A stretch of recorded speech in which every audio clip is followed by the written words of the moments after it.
Sakal Gunaarnavasya Vande Guru Sri Charanarabindam.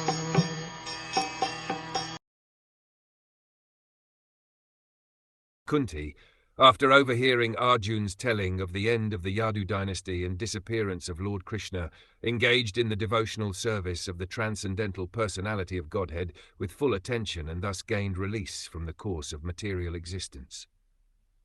The setting of the sun does not mean the end of the sun. It means that the sun is out of our sight. Similarly, the end of the mission of the Lord on a particular planet or universe only means that he is out of our sight. The end of the Yadu dynasty also does not mean that it is annihilated. It disappears along with the Lord out of our sight. As Maharaj Yudhishthira decided to prepare to go back to Godhead, so also Kunti decided, and thus she fully engaged herself in the transcendental devotional service of the Lord, which guarantees one a passport for going back to Godhead after quitting this present material body.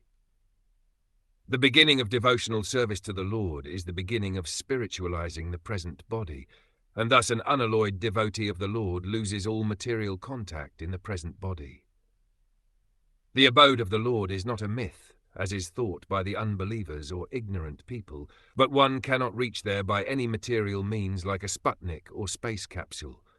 But one can certainly reach there after leaving this present body, and one must prepare himself to go back to Godhead by practicing devotional service. That guarantees a passport for going back to Godhead, and Kunti adopted it.